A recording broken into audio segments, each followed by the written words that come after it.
Study IQ IAS, आपका selection हमारा mission. 13 दिसंबर को कुछ ऐसा हो गया जो पूरे देश के लिए ही एक एम्बैरेसमेंट बन गया। जब कुछ इन्फ्लुएंशियल या फिर मैं बोलूंगा कि सो कॉल्ड वीआईपीज वो आके मेसी को घेर लेते हैं,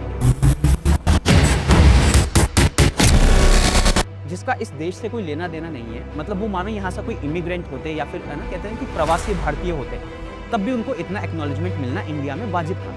बट हमारे कई ऐसे प्लेयर हैं लाइक बाईचंग भूटिया हो गए या फिर सुनील छेत्री हो गए, उनके तो हमने आज तक स्टैचूज बनाए हैं। और जो एक दूसरे देश के व्यक्ति जो यहाँ पर आए हैं उनका हमने 70 फीट ऊंचा स्टैचू बना दिया।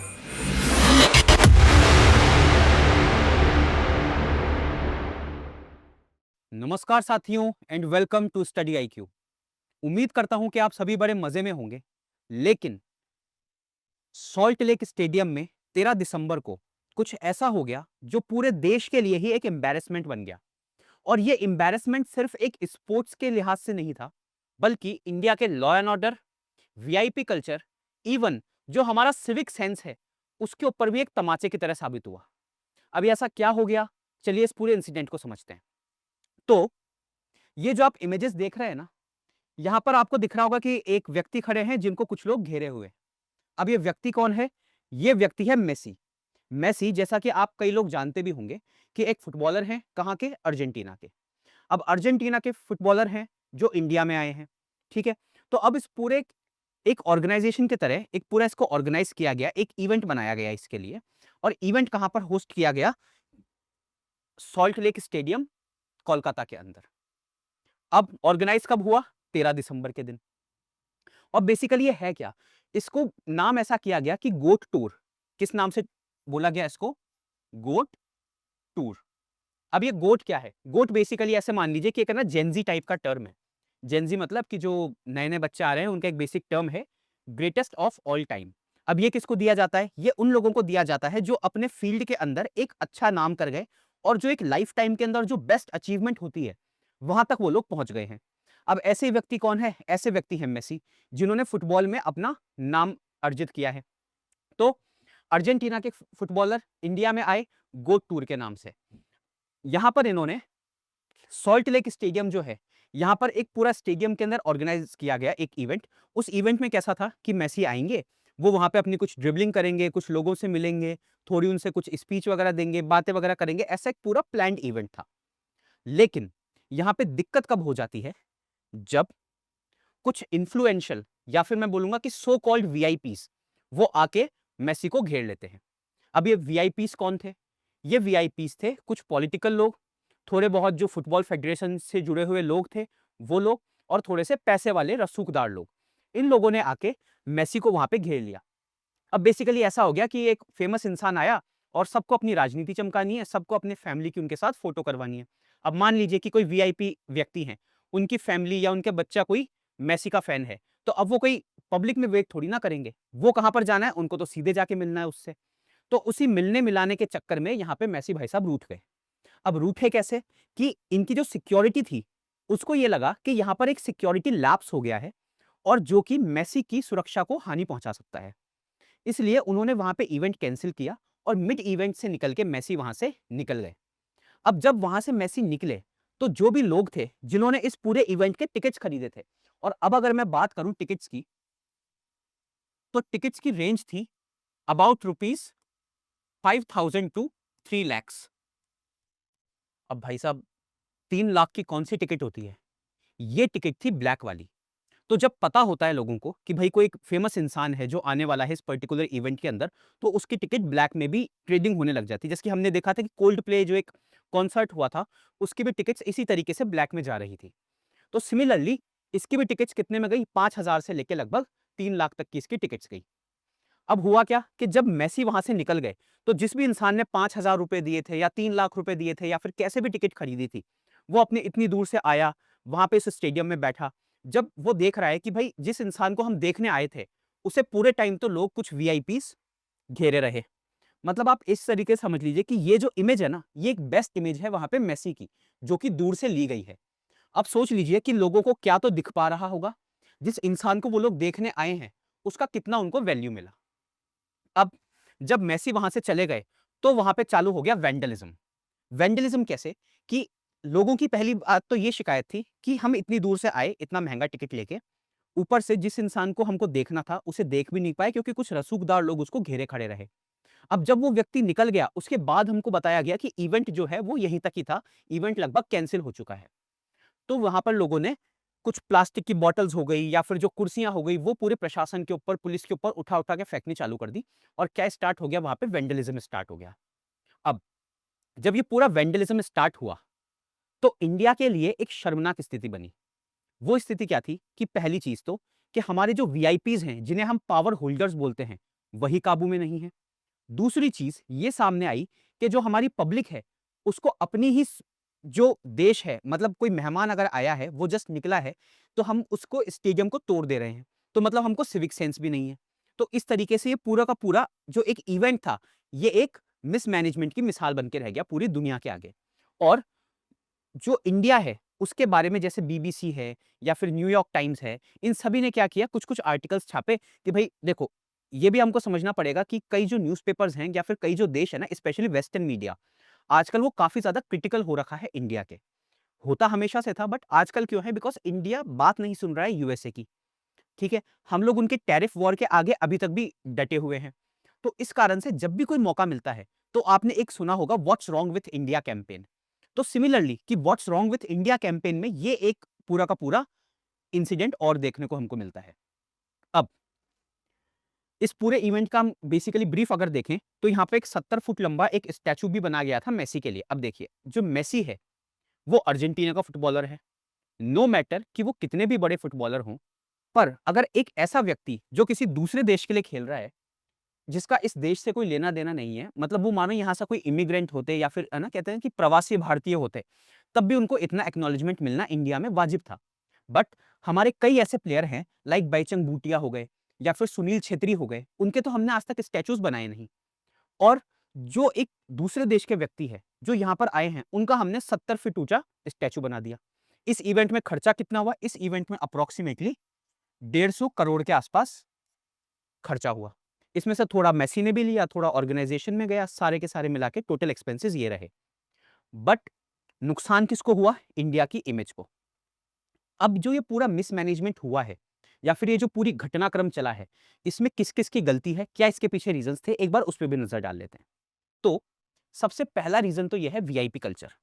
वीआईपी कल्चर कैसे कि आपने भी अगर किसी मंदिर में आप लोग गए हैं, ठीक है, जहां पे एक बहुत लंबी कतार है, उस लंबी कतार के ठीक बगल में एक चोर कतार भी होती है जिसमें कुछ एक गिने चुने लोग ही रहते हैं। तो उसे हम बोलते हैं वीआईपी लाइन। वहां पे कई बार लोग पैसे देके चले जाते हैं या फिर कई बार जिनके पास पावर होती है, पोस्ट होती है, वो लोग उस जगह से जाके दर्शन करके आ जाते हैं। तो ये एक आम एक्सपीरियंस है जो मैं आप लोगों को बता रहा हूं। अब सेम वीआईपी कल्चर जो है वो हमारे देश के अंदर इम्बाइब हो चुका है। मतलब जो भी इंसान है, इवन मान लीजिए कि कोई छोटा मोटा पार्षद भी है या फिर कोई कहीं का छोटा नेता भी है, वो भी अपने आप को क्या मानता है कि मैं पीएम से भी ऊपर हूं। तो ये जो वीआईपी कल्चर है, इसके कारण क्या होता है कि जो मैनेजमेंट है किसी भी जगह का, वो कोलैप्स कर जाता है, जैसे कि यहां पर किया।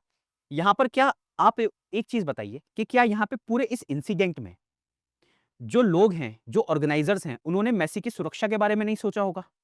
जो वहां पर उनकी सुरक्षा कर्मी हैं, जो भी उनके सिक्योरिटी स्टाफ है, उन्होंने उनकी सुरक्षा के बारे में नहीं सोचा होगा? सोचा सबने था, लेकिन जब आदमी खुद को कानून से ऊपर समझने लग जाए तो हर कानून की धज्जियां उड़ती है। और हमारे देश में ये कॉमनली हमको प्रैक्टिस एक देखने को मिलती है। नेक्स्ट चीज, लैक ऑफ सिविक सेंस। अब भले ही मानिए आपने 5,000 रुपए दिए या 5 लाख रुपए दिए, आपको वैल्यू फॉर मनी नहीं मिली। अगर आपको वैल्यू फॉर मनी नहीं मिली तो आप कंप्लेन कर सकते हैं, लीगल रूट से जा सकते हैं। बट इस तरीके से एक वेंडलिज्म करना, क्या करना, वेंडलिज्म करना या फिर तोड़फोड़ मचाना, आगजनी मचाना, यह हमारा एक कॉमन मीन्स बन गया है। यह सिमिलर आपको तब भी देखने को मिला था जब कुंभ के अंदर ट्रेन की एक शॉर्टेज आ रही थी। जब महाकुंभ के इवेंट में ट्रेन की शॉर्टेज आ रही है तो जिस भी इंसान को सीट नहीं मिल पा रही, वो जो भी उसके हाथ में आ रहा है उसको लेके कभी खिड़कियां तोड़ दे रहा है, कभी जो जिन लोगों की रिजर्व सीट्स हैं वहां पे घुस जा रहा है, अगर उसको सीट नहीं मिल रही तो वहां पे तोड़फोड़ मचा रहा है। तो ये क्या है, हमारे देश के अंदर एक लैक ऑफ सिविक सेंस है कि हमें यही पता नहीं है कि ये चीज़ हमारे लिए बनाई है या फिर ये चीज़ हमारे पैसों से बनी है। क्यों? क्योंकि कई लोगों को अगर आप पूछेंगे कि तुम टैक्स भरते हो क्या? तो लोग बोलेंगे कि हम टैक्स ही नहीं भरते। जबकि इस देश के अंदर हर व्यक्ति जो कुछ सामान भी खरीद रहा है, वो किसी न किसी तरीके से टैक्स भर रहा है। मतलब अगर आप एक ₹2 का या ₹5 का पार्ले जी का बिस्किट भी खरीद रहे हैं ना, तो भी उसके अंदर आप एक जीएसटी या फिर एक टैक्स दे रहे हैं। और पार्ले जी तो हम ऐसा बोल सकते हैं कि इस देश में लगभग हर आदमी ने ही खरीदा होता है, चाहे वो कितना छोटा हो, कितना बड़ा हो। तो अगर आपने एक वो बिस्किट का पैकेट में खरीदा है, तब भी आपने टैक्स भरा है। और वो जो पैसा है, वही तो किसी स्टेडियम में या फिर किसी ट्रेन के अंदर या फिर किसी पब्लिक प्लेस के अंदर यूज़ हुआ है। और हम उस चीज़ को रिस्पेक्ट नहीं करते हैं। क्यों? क्योंकि हमको पता ही नहीं कि भाई वो हमारे पैसे से बना हुआ है। तीसरी चीज़ यहाँ पर हमको देखने को मिलती है पुअर क्राउड कंट्रोल। अब इंडिया के अंदर आज तक जो स्टैम्पीड है, मतलब जो भगदड़ होती है या फिर किसी भी तरीके का जो क्राउड मैनेजमेंट होता है, इसको तरीके से एक डिज़ास्टर की तरह एक्नॉलेज किया ही नहीं है आज तक पब्लिक ने। ना ही एडमिनिस्ट्रेशन इसके बारे में बहुत ज़्यादा सजग है। क्यों? क्योंकि अभी रिसेंटली जो हमने देखा था कि कुंभ है, कुंभ में एक तो हमको भगदड़ देखने को मिली।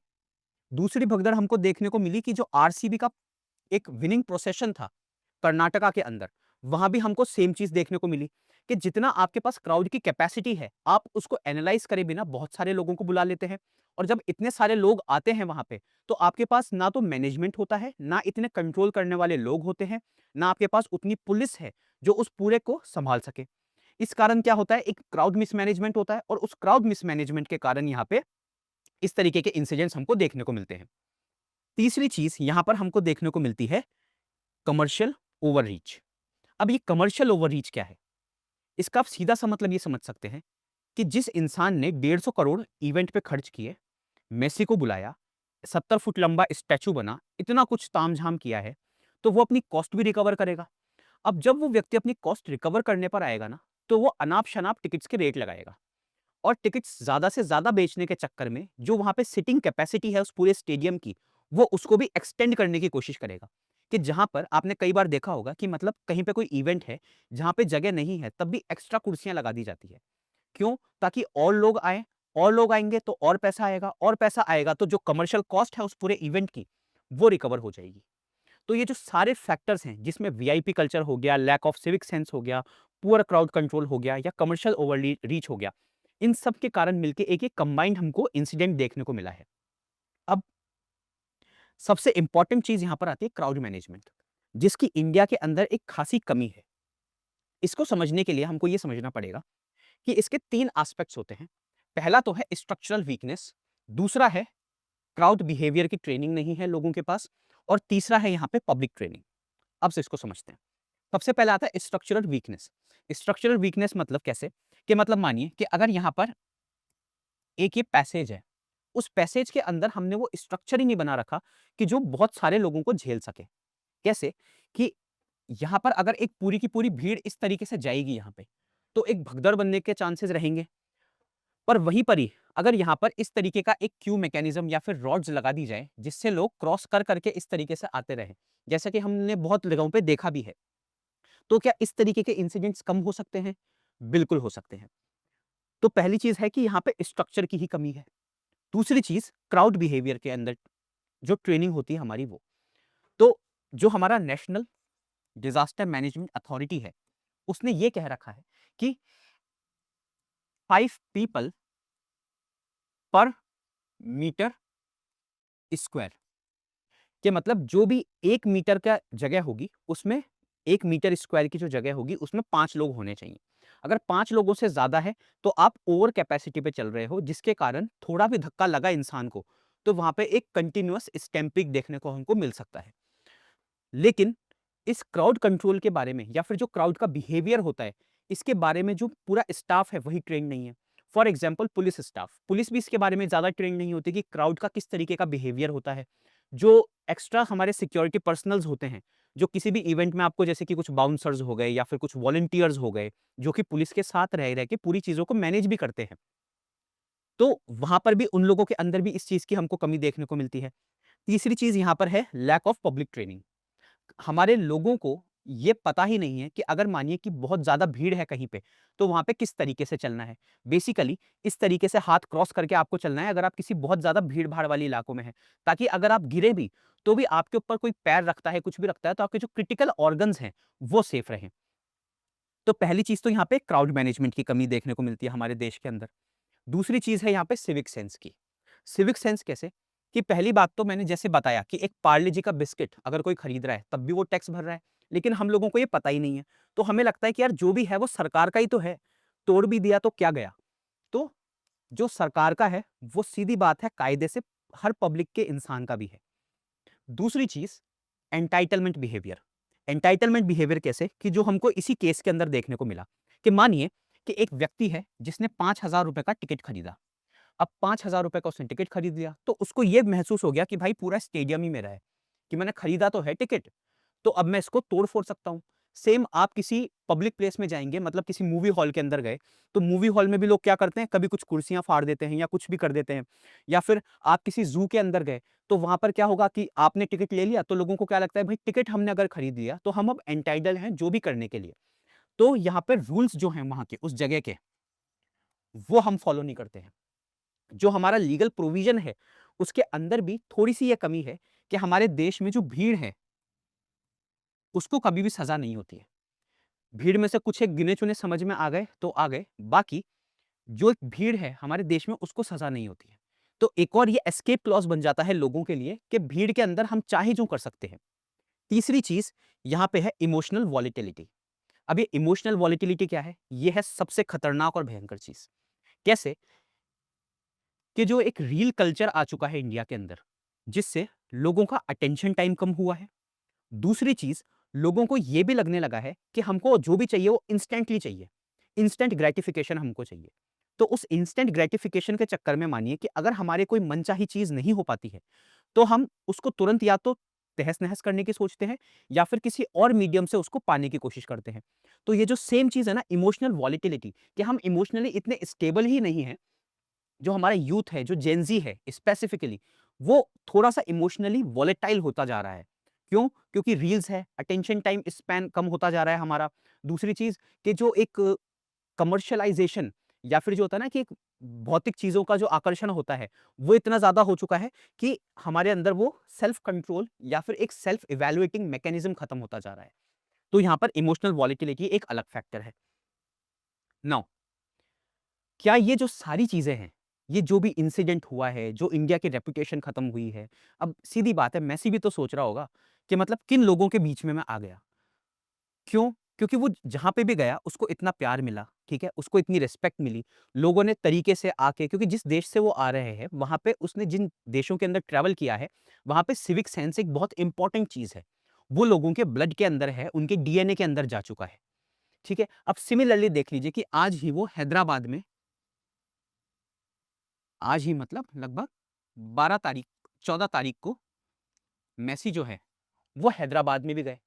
अब जब वो हैदराबाद में भी गए, तो वहाँ पे भी इवेंट एक अच्छे तरीके से करवाया गया। वीआईपी कल्चर को मिनिमम रखा गया। तीसरी चीज़ कि वहाँ पे जो भी लोग थे, उनको कंट्रोल में रख के क्राउड मैनेजमेंट सारी चीज़ें इंप्लीमेंट की गई। तो वहाँ पे इवेंट सक्सेसफुल भी हुआ है।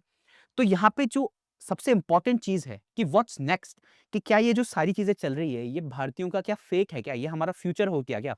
मतलब पत्थर की लकीर हो गई कि जब भी कोई आएगा हमें इस तरीके से एम्बैरेस होना ही पड़ेगा? नहीं, अभी भी वक़्त है। अगर थोड़ा-सा हम पब्लिक या फिर जो प्रशासन है, वो मिलके काम करे, तरीके से चले, तो ये सारी चीज़ें अभी भी सही होके हमारी रिस्पेक्ट को रिस्टोर कर सकती है। कैसे? कि सबसे पहले तो हमको क्राउड मैनेजमेंट के ऊपर काम करना पड़ेगा। अब क्राउड मैनेजमेंट के ऊपर काम करने के लिए पहली चीज़ तो है ट्रेनिंग। अब ट्रेनिंग किस चीज़ में? कि लोगों को ये ट्रेन करना पड़ेगा कि मतलब मानिए कि अगर आप किसी पब्लिक प्लेस में हैं या फिर आप किसी क्राउडेड जगह पर हैं, तो कोशिश कीजिए कि आप लाइन बनाइए। उस लाइन के अंदर फॉलो कीजिए, ठीक है? दूसरी चीज़ है यहाँ पे स्ट्रक्चर। स्ट्रक्चर कैसे? स्ट्रक्चर की सीधी बात ऐसे मान लीजिए कि जो मैंने बताया कि इस तरीके की एक क्यू बना दी जाए या फिर जहाँ पे भी आपको लग रहा है भीड़-भाड़ ज़्यादा है, तो वहाँ पे कुछ पहले से परमानेंट स्ट्रक्चर बना दिया जाए, ताकि जो लोग हैं वो आसानी से आ सके, आसानी से जा सके। तीसरी चीज़ है टेक्नोलॉजी। टेक्नोलॉजी कैसे? कि एक टर्म होता है क्राउड डेंसिटी। क्राउड डेंसिटी का मतलब इतना सा है कि जो लोग आ रहे हैं उनकी हम काउंटिंग कर दें। काउंटिंग कैसे कर दें कि एक इस तरीके का इंफ्रारेड गेट बना दें, जिस इंफ्रारेड गेट के ऊपर यहाँ पे काउंटिंग चलती रहे कि कितने लोग आ चुके हैं। जैसे ही उस जगह पे ओवर क्राउड होने लग जाए, कि मतलब इसकी कैपेसिटी मानिए कि अगर 3000 लोगों की कैपेसिटी है, जैसे ही यहाँ पे 2900 लोग हो जाएं, उस टाइम पे आप थोड़ा लोगों को कम कर दीजिए और लोगों की और एंट्री लेना बंद कर दीजिए। इस टेक्नोलॉजी को यूज करके भी हम क्या है, क्राउड कंट्रोल अच्छे से कर सकते हैं। नेक्स्ट चीज यहां पर इंपॉर्टेंट आती है वीआईपी कल्चर को कम करना। वीआईपी कल्चर को कम कैसे करें, क्योंकि जो लोग नियम बना रहे हैं जब वही नियम तोड़ेंगे तो इसको कैसे फॉलो किया जाए, इस चीज को कैसे सुधारा जाए। तो यहां पर हम एक चीज देख सकते हैं, कोड ऑफ एथिक्स या कोड ऑफ कंडक्ट। तो जो कोड ऑफ एथिक्स या कोड ऑफ कंडक्ट होता है, इसको हम थोड़ा अच्छे तरीके से रिइंफोर्स करवा दें। रिइंफोर्स कैसे करवाएं कि इसका हम एक लीगल लॉ बना दें। तो जब इसका एक लीगल तरीके से इसका पूरा एक लॉ बन जाएगा, तो एक इन्फोर्सिबिलिटी रहेगी कि जब भी कोई अपना कंडक्ट तोड़ रहा है वीआईपी, कि जहां पे वो एंटाइटल्ड नहीं है किसी बेनिफिट के लिए, पर तब भी वो खुद को मनचाहा बेनिफिट देने की कोशिश कर रहा है, तो वहां पे उसके ऊपर ये कोड ऑफ कंडक्ट लगा के उसके ऊपर कोई लीगल कार्यवाही की जा सकती है। तीसरी चीज यहां पर आती है सिविक एजुकेशन, और ये सीधे स्टार्ट होती है हमारे स्कूलिंग टाइम से ही। स्कूल से कैसे कि बचपन से ही जो हमारी क्लासरूम है, जैसे कि फॉर एग्जांपल जापानीज स्कूल के अंदर एक फॉर्मूला यूज होता है कि जो जापान में स्कूल के बच्चे हैं, उन्हीं से स्कूल की सफाई या फिर अपने जो क्लासरूम होता है, अपने क्लासरूम की सफाई, ये सारी चीजें करवाई जाती है। इससे दो चीजें इंपॉर्टेंट होती है। पहली चीज तो कि वहां पे बच्चों को बचपन से ही ये पता लगने लग जाता है कि ये जो सारी चीजें हैं वो मेरी ही है, और इनकी जो रिस्पॉन्सिबिलिटी है वो भी मेरी है। तो वहां पर एक ना रिस्पेक्ट का कंपोनेंट या फिर एक ना सम्मान की भावना जो होती है, वो किसी भी नेशनल जो मॉन्यूमेंट है या फिर नेशनल प्लेस है उसके लिए हमारे दिमाग में आ जाती है, या फिर पब्लिक प्लेस के लिए आ जाती है। नेक्स्ट चीज यहां पर हमको देखने को मिलता है, कल्चरल शिफ्ट देखने को चाहिए। कल्चरल शिफ्ट कैसे कि एक ना सेलिब्रिटी कल्चर बन चुका है पूरे देश में।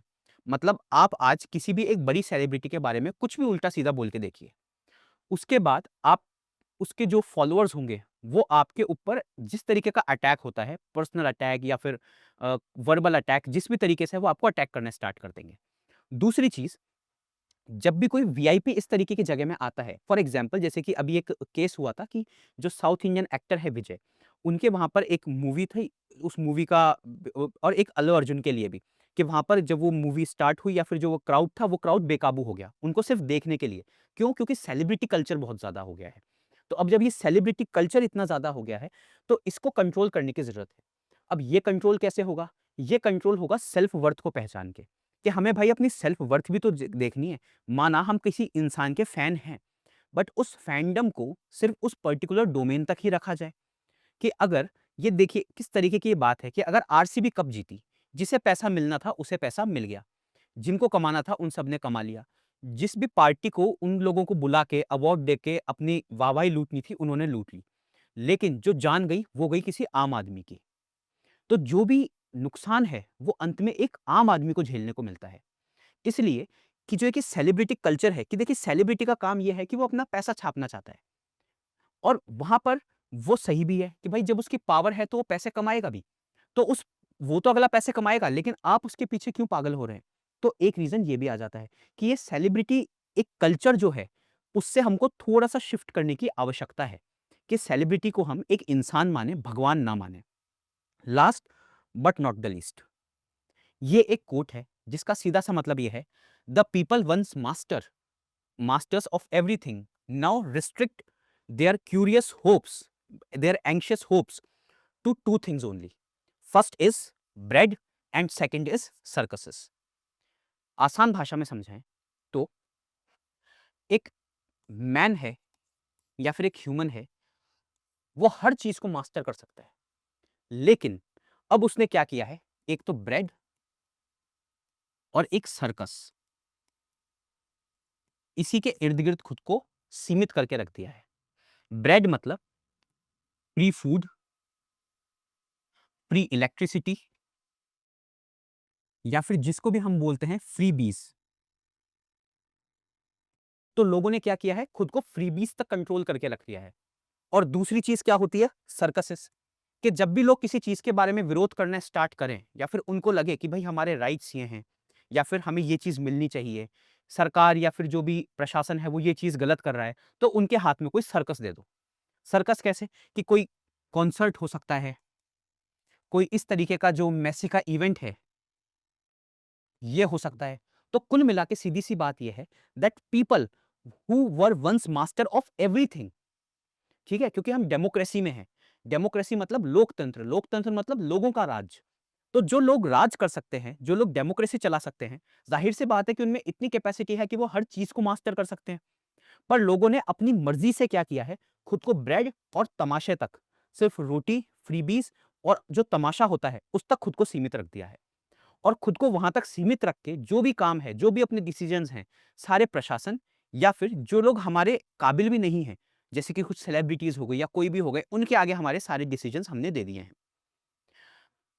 तो इस माइंडसेट से बाहर आना बहुत जरूरी है अगर हमको इस तरीके के जो सिनेरियोज हैं, जो कि एक ना सेलिब्रिटी वर्शिप होती है, सेलिब्रिटी को चाहना अपनी जगह ठीक है, बट उसकी वर्शिप करना गलत है। So on this note we should end this lecture. उम्मीद करता हूं कि आपको ये वीडियो पसंद आया होगा। फिर मिलते हैं एक नए वीडियो के साथ। स्टडी IQ IAS, आपका सिलेक्शन हमारा मिशन। स्टडी IQ IAS, आपका सिलेक्शन हमारा मिशन।